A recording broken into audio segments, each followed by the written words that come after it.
What's up, everybody, and welcome back to the Got the Ball Ref podcast. And today we're going to be doing a bit of an early review of the Euros so far, as well as talking about, of course, those two England performances that we've had in the tournament against Serbia and Denmark, and then talk about a couple of transfers that have happened in the past 24 hours and give our thoughts on them. So, yeah, let's get started. How are you doing today, Mulch? Very, very warm. And Oh, also still half asleep from them England games. So, okay. So Mulch is slowly waking up from his slumber from the yes, England-Denmark game. yes, yes. I am currently suffering quite heavily with hay fever, so if I sound like I've just rolled out of bed, I That's because apologise. he But has. it's I might look like I just rolled out of bed, but I assure you, ladies and gentlemen, this is my general appearance, and I apologise for my lack of awareness. But yeah, I think we'll get into those England games, I'm sure. Mm-hmm. Um, Other than the Euros, any other sports or anything you've been paying attention to? Because I know the finals finished the other day, Yeah, but yeah. I was. It went 3-1, and I messaged you. I was like, I told you, it's it's gonna go. coming. It's gonna go 3-0, and then they won 4-1. And I was like, Yeah. boo. Not just 1-4-1, but absolutely battered them Yeah, just 4-1 as well. proper battered them. So fair play to the Celtics. Like Jason Tatum now got a NBA championship under his belt. Mhm. So see if they Yeah. can follow up on it next year. But I don't know. It's going to be. The thing is, right? What I've noticed with basketball, Mm-hmm. I feel like you don't really see teams win it year after year after year after year. No. Like it's It's very it's sporadic because of all the trades and stuff. yeah, the greatest teams are generally considered the ones that win a couple or a few within like 4 or 5 years Yeah, yeah. because trades are so much more frequent than they used to be back in the day, and drafts are obviously more powerful now because if you do get a top pick and you get like a top rated player, that could be the start of your building. Yeah. And with the super max contracts being so expensive now, it's like even the Celtics found it when they had to get rid of Morris. Was it Morris? I can't remember Oh yeah, I can't remember what his name was, but yeah. basically it was Tatum Brown and then the third guy, and then he's gone to Memphis now. But obviously, and then Golden State would just like when they had their starting lineup, that obviously have Clay, Draymond, and Steph, and then the few other pieces. Yep. Because of how big their contracts got, they were having to pay so much in terms of the luxury tax. It obviously becomes more difficult as the years go on. Yep. Yep. So yeah, it is a. That's why I think it's like that in a lot of American sports. Like you don't see a lot of teams generally winning a lot in the space of maybe in the 2 or 3 years you see quite a few like maybe win a couple, but like over 10, 20 years it's very rare to see a team have that sort of dynasty. So yeah, but no, will be interesting to see if they can do it again. I heavily suspect that if they keep that similar squad together, they'll be there or thereabouts. Yeah. But obviously, Yep. we'll Yep. keep people posted and we'll let you know our thoughts if any big news comes out of the NBA. In terms of me, I've been starting to get warmed up for Wimbledon because I'm a bit of a tennis guy. So I've been watching some of the Queen's action this week, and Draper beat Alcaraz in the round of 16. So that was a pretty big moment for him. Beating pretty much, probably going to be, Alcaraz is going to be the guy for the next 10, 15 years. Sure, for sure. And Draper beating him at home, Nominal result. like, and he's just won his first tournament as well. Granted, it's a 250 level tournament, but any tournament at his age, and he's going to have a seeding now for Wimbledon. So it's going to be a big couple of weeks coming up for him. And of course, we've got potentially Murray. Well, I say potentially Murray's last Wimbledon. Who knows if he's actually going to play because he has a back injury at the moment, and the reports are he's going to have a procedure done on his back. Whether that means he can play or not, I don't know. But obviously, fingers crossed, because it would be such a shame if he doesn't get that last sort of moment at Wimbledon before he retires. And then there's Djokovic as well. Djokovic is going to Wimbledon, but he doesn't know if he's going to play because he's had a knee op about a month or so ago, and he's still on his road to recovery. So, yeah, lots lots up in the air with tennis at the minute, and we'll obviously see what happens there. Very interesting. But yeah, Wimbledon's always a favorite time of the year for me. Like tennis for me, I love the Australian Open because it's like during the winter, it's like tennis has started up again. You get your Grand Slams, and it's like working from home, having that to turn on at 8 o'clock in the morning because the big matches are on, like the semi-finals and quarters and finals are on. It's a great time for everybody, especially myself. And then Wimbledon fortnight and the grass court season for me, I absolutely love every year. Without fail, I'll watch it every year. So yeah, lots to look forward to in that. But more pressing matters, because that's in the future. Let's talk about the Euros. Woo! Yay! Woohoo! I think for me, I've enjoyed the Euros so far. Loved it. Loved it. International tournaments are always a lot of fun, aren't they? Like I've never not enjoyed an international tournament.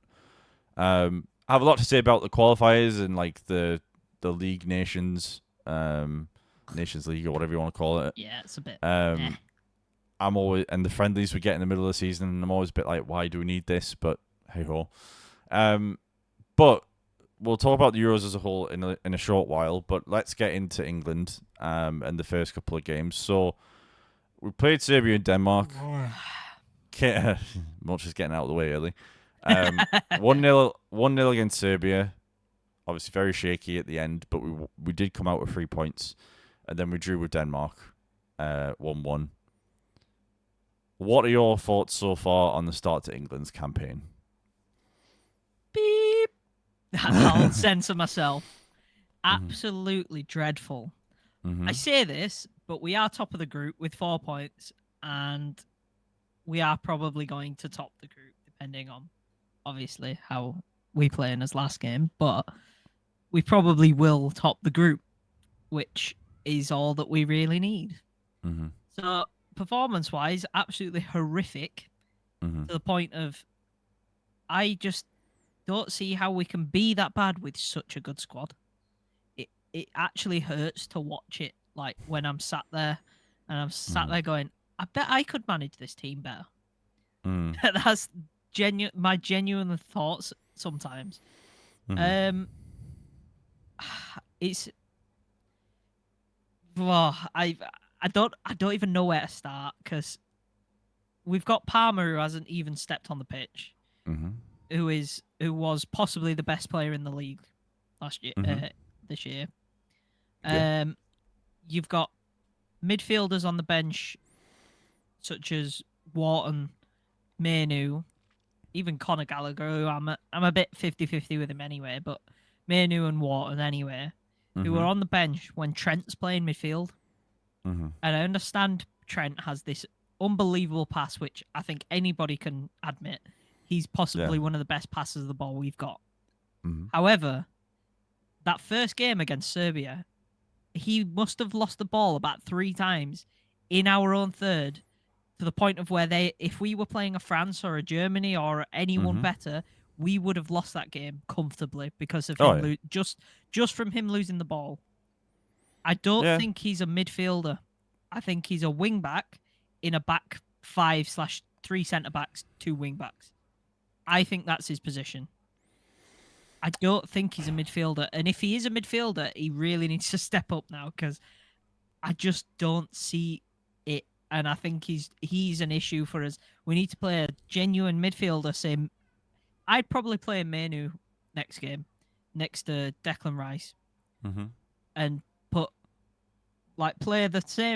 play Bellingham. I'd probably play Palmer or even Anthony Gordon, who's played on the left for Newcastle and been really good this year. Yeah. I'd give somebody else a shot. Even, this is going to be crazy, but I'd be even tempted to not play Kane, because he's been awful. Yes, he scored a goal, but I feel like he actually does affect the way we play, and it's not in a good way sometimes. He don't look fit. Well, there's that discussion, yeah. I think my problem with Kane is I think Kane plays too deep, is my issue.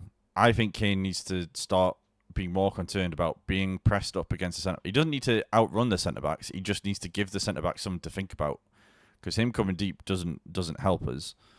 But for me, my whole problem with this squad coming in was, I think on the left hand side we were just totally imbalanced. Yeah. And I just felt like we were gonna. I always felt like we'd put Foden out on the left. Yeah. And yes, it's unfair to Foden for him to be the person that goes out on the left when he doesn't need to be the person that goes out on the left. But if he doesn't want that, then he has to go on the bench essentially. And I think that if there was ever a time for Southgate, I mean, to change things up and to do some of the things maybe that you're saying, obviously I think this is the perfect time to do it. I think we can say the experiment with Trent in midfield hasn't worked. I don't know if I necessarily agree that he's a right back. I think for me, if we went back 20 years ago, I think he'd be a right midfielder. Yeah. I don't think he'd be. He's not a wing back in the sense of he's not a right back like it was 20 years ago or what it is now, and he's not a central midfielder. He's a right mid who can cover at the back if needs be, and obviously protect your right back. But I don't think he's not a winger that's going forward, and he's not a right back that's staying all the way back. He's one of those that's in between, and he's not a central midfielder. As much as his passing, says he should be, his positional work and everything like that, and it frustrated me against Denmark because just before he got subbed, he went on a drive and he went up the pitch, and I was like, if you did that more, then I could see why you'd be a central midfielder, but he just doesn't do it. And it wasn't just him that was losing the ball against Denmark. The first 20 minutes, both teams were losing the ball left, right, and centre. No one was keeping the ball well. Yep. So it's like, so for me, going into the changes you'd make, I would probably, I get the want to use the call for using Menu, but for me, I'd probably go Wharton and just make us that bit more secure. Because I do worry that we'll get hit on the counter a little bit. Because I don't think Menu's been used a little bit deeper by Ten Hag, but it's been mainly out of necessity. I think long term he's going to be a little bit more box to box and being going forward. And to be fair, some of his best moments in the United shirt is when he's been allowed to sort of go up to the opposition's box. But again, that's a long term thinking than it is short term. But again, if Menu or Wharton started, I'd be happy with that. For me on the left, if Shaw's not playing, I don't know why you don't just play Gordon on the left and just have that Newcastle link up, because they're gonna have an understanding that you need to have. If you're playing someone who's not predominantly left back, if you give him a teammate he knows how to work with, that's gonna help him feel more secure. And Gordon will just go at people. Foden is obviously a brilliant player, but left wing isn't his position, and I think we're trying to do what we did with Scholes, where we put him on the left of that four-man midfield, and it just didn't work. Yep. So yeah, I just want to see a bit of a change in this next game. Again, I think against Serbia, we started really well and we got that goal, and then for some reason we seem to just sit back as soon as we score, we sit back. I saw a graphic yesterday or the day before. Yesterday, probably. And it was like the average position of our players for 15 minutes after we scored. And Harry Kane is at left back. Yeah. And we're literally, the furthest person forward is Saka, who is halfway between the semicircle from the halfway line and our box. Yeah. That's ridiculous. Literally, we were sat on his own box for 15 minutes, sat back after we'd scored. It is horrendous. But I don't, and this is my issue, is that, like, I don't think that Southgate is telling them, right, we go a goal up, we sit back. I don't think Southgate's saying that. I generally think it's a player thing. I Yeah. can't, because Southgate is like, Southgate has said has some very strange tendencies, and he has some strange ways of going about tactically. But I don't think he is sitting there going, right, we're 1-0 up against Denmark, we've got to hold on to this. Do you think not though? Because we've got players like Walker, Foden, Stones, Saka, all them players who play for teams Man City, Arsenal, I don't know if I've been other team like bigger teams. Even Palace play that style like quick Yeah. football. At club level they don't sit back and hold it. They go for more. Whereas for England they don't. I feel like it is a tactical thing from Southgate of we've scored. Let's hold on to it for a little bit and Mhm. then we'll push on. But that's Yeah. just you just inviting all the pressure then and then you can't get back into it. Yeah, for me, I just I don't think any manager who has that team would play that way. No. I think it's a team issue. I think it's how we're set up and how imbalanced we are, because that right hand side works perfectly with Walker and Saka. It's like anything down the right hand side, I have confidence we're going to get into the final third and try and do something. But left hand side, I think we were a bit exposed, and I think we're just too cautious on that side, and I think that's why we need to change it up a little bit. But I would be amazed if Southgate is turning around against Serbia and saying, right, let's just consolidate this and just hold on for the rest of the game, because he won't be sitting there in that second half going, I'm happy with this. Like, he won't. He just can't be. And to be fair, the Denmark one's a similar thing. We go 1-0 up, and granted they get an absolute screamer of an equaliser, and then second half we just didn't turn up again. Yep. So for me, I'm never concerned about a bad start to a group. My concern is if we go into this third game and we don't change something, and then it's the same thing, expecting a different thing to happen. But again, I I can't believe the words coming out of my mouth, but I agreed a little bit with what Shearer was saying in the punditry, of you can have Harry Kane be on the pitch and you can have Ollie Watkins be on the pitch. Yeah. Yeah. Like, So true. play what if you could play five at the back if you really wanted to. You could play two men up front and have Kane be this wandering playmaker and have Watkins be the one that stretches them out a bit and gives Kane the space to operate in. Do something like that. If that's it, can change it up a little bit. Maybe don't. But then again, the argument is you lose Saka effectively there. Yep. You don't necessarily have to. You can play Saka as that right wing back, but he's not really right wing back, if you know what I mean. I'd Have play him Kyle at left Walker. wing back. That was No, the idea. I wouldn't play him at left wing back. I'd still keep Trippier there, because for me, if you're gonna, I say it's five at the back, but really what I'm doing is I'm putting Walker as your right centre back, and then essentially letting Saka have free reign up that right wing and having Trippier on the left, and then just shift it to four at the back when Saka goes forward. Yeah, yeah. So then you've still got your Watkins Kane combo up top. Anyway, I digress. But I think we can all agree England performances have been below par, bar 30 minutes at the start against Serbia. Yep.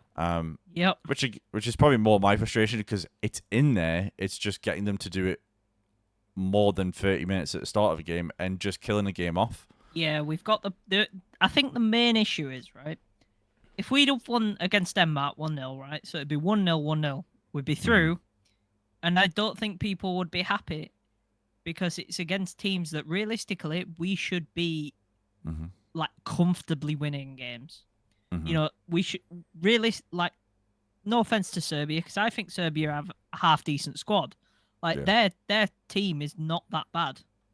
Like, on paper, they've got a solid team, but with our side and the quality that we have, we should be beating teams 3-4, 5-0 and not even batting an eyelid at that, because it's it's just annoying that we have that quality, and I'm repeating myself now, but we have that quality of we've got Foden, we've got Saka, we got Kane, we got Bellingham. You know, we got some of the Palmer. We got some of the best players in the world, and the fact that we can only just beat Serbia 1-0 and get absolutely battered for the second half, and then draw against Denmark, who, again, I don't think Denmark have a bad team either, but again, they are a team that we should be beating comfortably. I think it's frustrating for everyone. I think we want to see good football at the end of the day. I would rather beat a team 6-3 than beat like draw 1-1 or win 1-0 and be half asleep. I would rather win 6-3. I think, again, for me, because of how it's been with England for years, I'm less concerned about if we play beautiful stuff than I am about getting the result. If we were to go and win 2-0 every single game and it's the same sort of thing, we go 2-0, we hold the ball and do that. I'd rather us do that than have a bit of shakiness and maybe concede 3 goals and then somehow we've got to find the 4 goals to respond or whatever. But I get your point. We want to see entertaining football and there's nothing wrong with that. But that being said, I think there is an argument to be made that we don't need to play every single one of these players at all times. Everyone's saying we can't leave Saka out and we can't leave Foden out and we can't do this, we can't do that. But if we're not getting results and we're not playing well enough, why are we just continuing to pursue with the same formation and formula when it's not working? We're trying to shoehorn players in. Yeah. Where they don't need to be shoehorned in. Like we can play Gordon on the left. Well, yeah, that's exactly what I think as well. Because the fact of you sit there and you go, "Oh, we can't leave Saka out." Well, yes, we can. Mm-hmm. Bring him on 60 minutes in with his pace. Mm-hmm. Gonna make an unbelievable. Like he'll have a massive impact on the game. Yeah, I mean, to be fair, I think Saka starts anyway because I think Saka's played well enough for me. Yeah, he's the only one. I'd say him and Gahey are probably the 2 best players we've had in them first 2 games. Yeah, I think they were by far the best players, and Saka was possibly the only one in that front. To be fair, Foden I didn't think played bad against Denmark. I thought he had a good game. Denmark, he was better against Denmark, yeah. But you could see he moved. If you noticed, a lot of the time he'd move over to the right. He was roaming around a lot, and there was a couple of times where I was like, "You need to make the pass to Kane there." But yeah. I digress. But yeah, and like, if you look at other nations and look at other big countries who've won tournaments in the past, there's been a lot of examples of where good players are on the bench. Like, not everyone gets into the team. If the team works better. Team. Well, yeah, but it's like how many times have we seen it with Italy, with Spain? We've seen so many times where these big name players left out, and everyone in England's going, "How come they're not playing?" It's like, well, because they have a player that plays better for the country than they do for the club, and sometimes a club player doesn't play as well for the nation as they should do. Yeah, a prime example of that. A prime example right now is last night Holland. Stefan de Vrij, right, gets in at centre back next to Van Dijk. You probably sit there and go, De Ligt is a better player than him. Even Van de Ven, with how well he was playing at Spurs this season, I thought he was pretty decent. He'd possibly get in front, but he doesn't change that because of who he's got there. De Vrij starts because he doesn't let him down. We've got it in England already. If you look at, I mean, not so much this season, but if you look at last season, 22 to 23, Pickford. Ramsdale was number 1 for Arsenal in the team week in, week out, doing a pretty good job for Arsenal for the most part. Exactly. And Pickford was getting picked for England, and everybody was hounding Pickford getting picked. I was like, he plays well for England. He don't let him down. He doesn't let England down. Yeah. Maguire's the same. Maguire has played awful for United at times. Admittedly, this season, he's probably been one of our better players, which isn't exactly saying a lot. But before he got injured against Bayern, he was probably our best defender. Got Player of the Month in the league at one point, and was on the way back up in United's fans' eyes. And again, it's unfortunate because I think if he'd been playing, we probably would be a bit more balanced and would probably be a little bit less worried in defence. And again, that's not disrespecting Gueye because I think Gueye's done a fine job. He's been fine. But again, I don't think I've never understood this argument of because you're a big name player, that means you have to go into a squad. if you are not playing well enough for England, you should be benched. Yeah. Simple as. And definitely. then if you come on with 20 minutes to go and absolutely tear a team apart, great, fantastic. Like all anyone should care about, regardless if you're a fan, a player, or this, that, and the other, is the team getting the result The that we end. need. Yeah, the end result. Yep. The That end is result is exactly all it. that matters. Yep. Yep. It's so true. And I think you bang on there.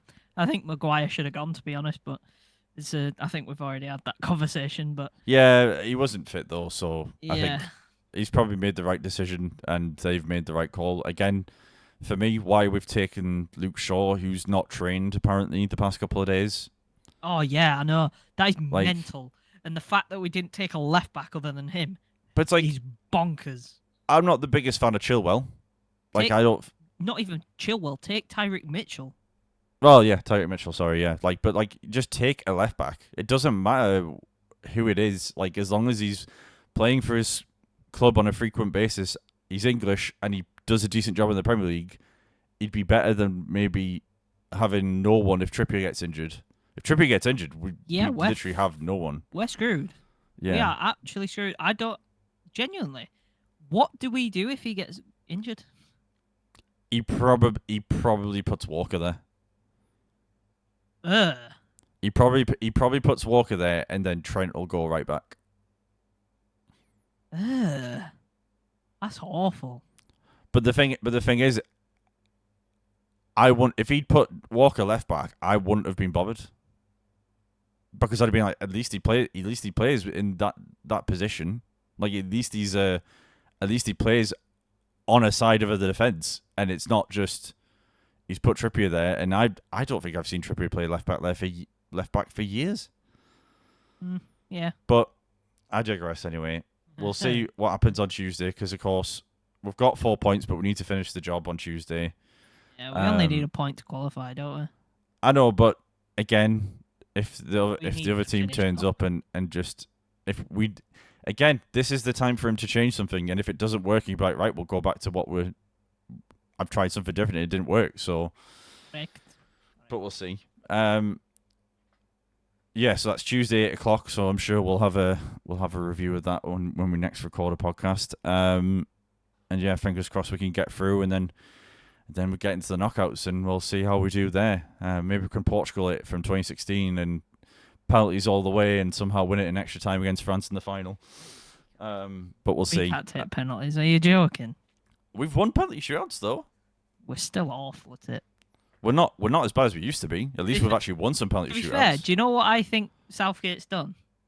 I think he's sat there and gone, who scored penalties in this? Who's English and scores penalties? Ivan Toney. Yep, you're in. Watkins. He's just taken a team full of penalty takers. Well, no, but like, there's nothing wrong with that.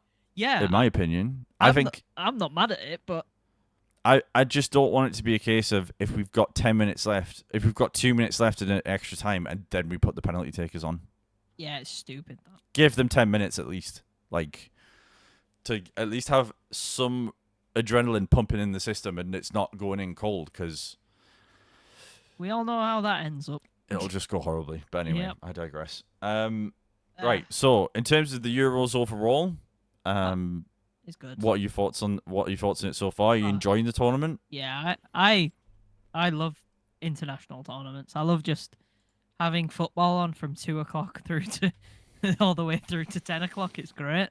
But like I'll just watch any of the games that are on. I'll just watch them just because they're on. But I have enjoyed it. I think it's been really good.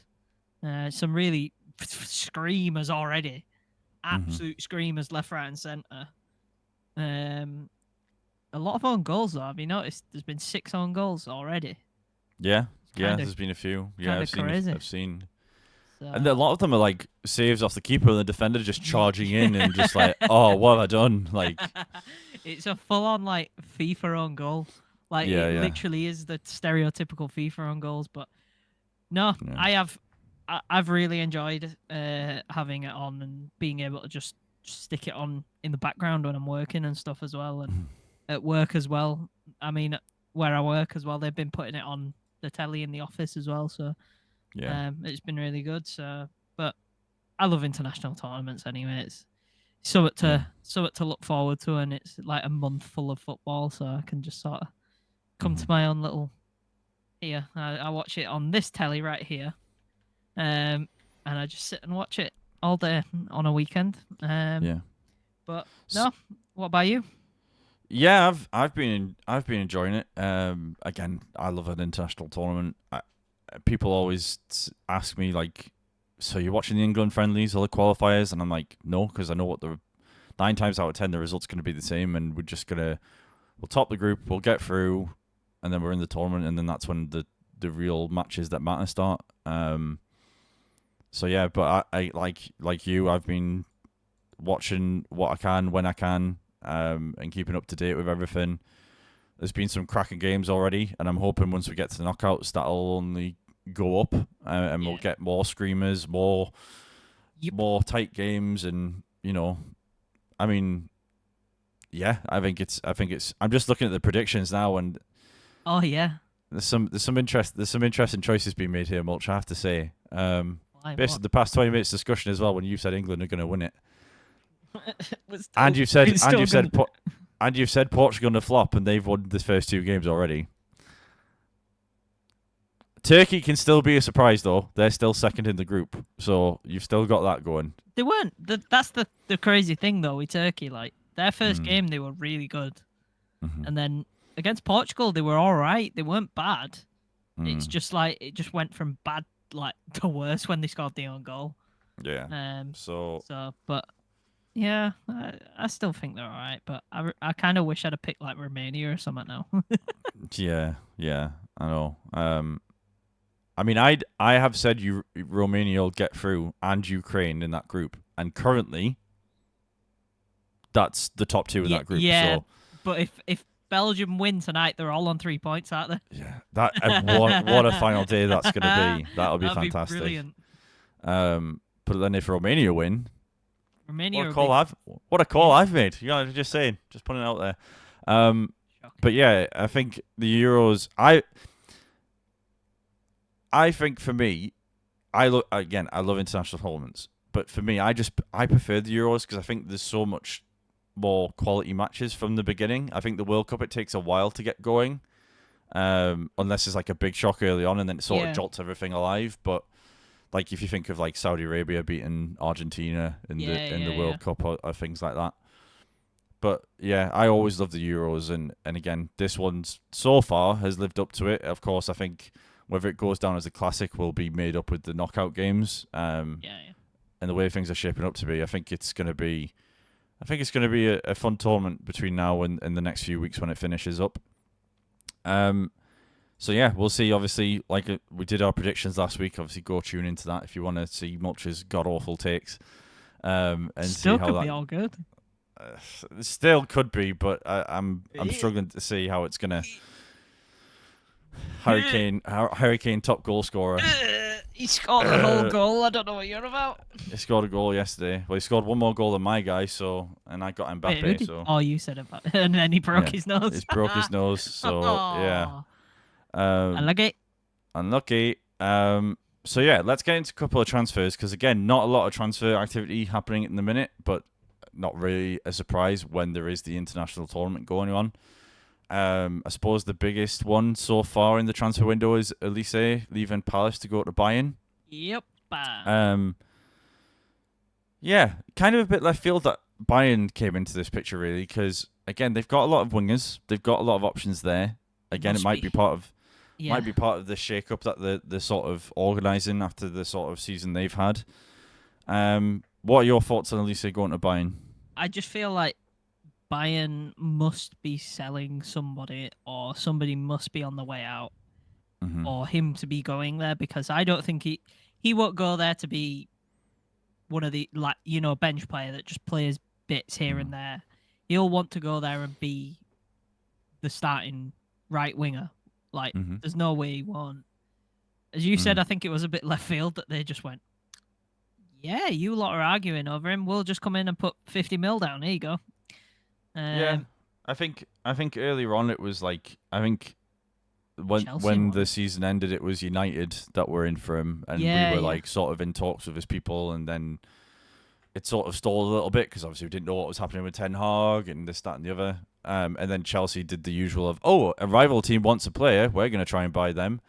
And then it looked like they were like, all he had to do was sign the contract and it was done. And then Bayern have come in and just given him 220 grand a week, apparently, if reports are to be true.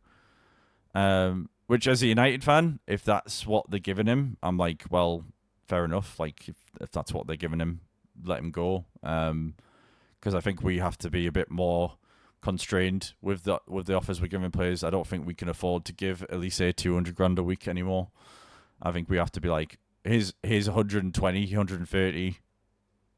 If we're successful, we'll give you more. I think that's where we're at. So again, glad he's not gone to Chelsea. And we'll be interested to see how he does at Bayern because I think he could flourish there with the Yeah, right setup. definitely. And if Bayern get it right, then like they usually do when they bring young players in or a younger player into the squad, then hopefully he'll have a good career over there. The second transfer that's sort of come out in the past 24 hours is Maatsen going to Villa. I Yep. think is it about 9 million? Is that Oh, right? it was 30 odd million. Or am I Last I thinking of the looked. midfielder that they've just bought? I'm thinking of the midfielder. They've just bought a young midfielder for 9 million. Yeah, Villa agreed deal. Couple of it. Yeah, so it'll cost between 35 to 40 million. There you go then. Yeah. That is wow. Yeah. Wow. That's Villa getting Champions League and going, we want to try and solidify this Yeah, I and think make he's a solid ourselves player. making us an option for players to go to and making themselves certified top 6 every year. That's the job that Emery's got now. Yeah. And Yep. it's these sort of players that like they would never have been linked with. And I'm not saying Matson's going to change them overnight, but he's another option for them to have when they have that mid-season dip and it's like, right, we need a bit of quality here. Who can we draw upon to get us over the line? Matson's that guy to me. Yeah. It's like when they got Lopez last summer. Like Lopez was like, Villa really, in my opinion, in comparison to who he was linked with, Villa shouldn't have been the club that got Lopez. But obviously he's got the links with Emery, so that's probably how he got it over the line. But it's these sort of players that Villa are now probably going to be trying to get another 2 or 3 of these in and build the depth of that squad so that they can fight in the league and then they can maybe pull up a couple of trees in Europe. Because again, if Villa go out in the early rounds of the Champions League, they go to Emery's favourite competition of the Europa League, and who knows what can happen there. So, but yeah, I just like the noises that Villa are making. I did think that last year they could be one of the clubs that maybe gets into the top 4 fight. Getting it over the line was a different conversation, but I think with Emery, they've got such a good manager and such a good base to build off now that it's kind of like, if Villa get it right over the next couple of seasons, they could turn into what Spurs were in the mid 2010s with Pochettino, and they could be like that team that maybe punches a little bit above the weight. And I'm not saying they're going to go win a title or anything, but if Emery gets the backing, then who knows where it could end up for them. Definitely, yeah. I know that I think Douglas Luiz is looking at being able to go to Juve, isn't he? Mm-hmm. I think that's the rumour there. Yeah. I think that John Duran, the forward, I think he'd been linked with like Chelsea and stuff. Mm-hmm. But yeah, I think Matson's definitely a very, very good signing. Mm-hmm. It surprises me a little bit though because obviously they've got Luca Digne, Mm-hmm. and they've also Yeah. got, is it Moreno? Is he the one who plays at left back? Yeah, Moreno, Yeah, I think who so. has been like, when I've watched him, I'm like, this guy looks pretty decent. Yeah. But I guess because he is like I think they're both in the 30s now. Yeah, Dean is like 32, 33, I think. Yeah, I think he's been around a while now. I think Yeah. Moreno's like 31, 32 as well. So I Mm. guess Matson gives that added like boost of a young player who can come in and take over from them and be for the next few years or whatever. I like him as a player as well. I think I saw him play for like Coventry in the Championship. Obviously, they almost went up the season that they had him as well. Yeah. He hasn't really played that much for Chelsea, which surprises me. But again, Mm. I think it's a good signing for him. As you said, I don't think he'll come in and change the team overnight, but I think it's moving in the right direction for them. And if they are selling a few players, I expect them to do more business to replace them. And Emery as well is showing how good of a manager he actually is. So see how he gets on in the in the Champions League, because that's going to be weird seeing Aston Villa in that in there. Yeah, but it's also the new format as well, where it's the league system as well. So it's like they're gonna get a couple of big teams to play, and they're gonna play 3 or 4 teams that are probably a little bit above their station.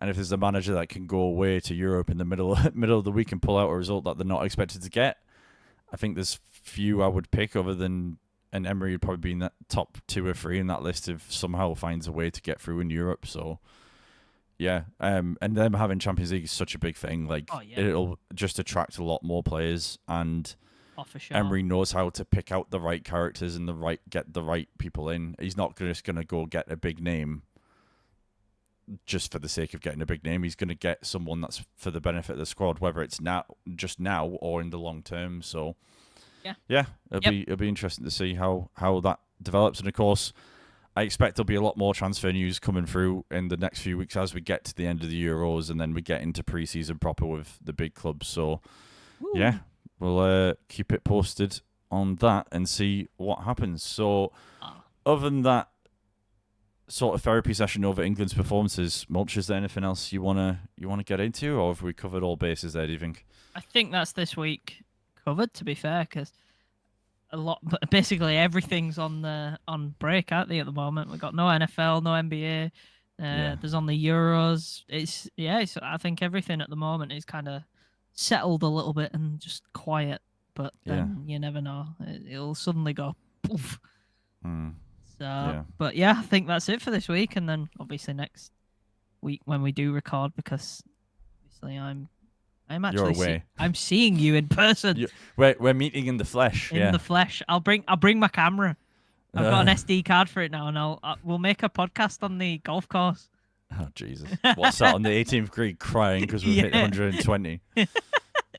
You know that's gonna happen. I'm gonna shoot. Oh, I'm fully expecting like a good 140, 150 out of me. So like, mate, you'll enjoy it. I think. If I get a if I even get just like a par, I'm gonna be celebrating like I've won the World Cup. Honestly, getting a par is the best feeling.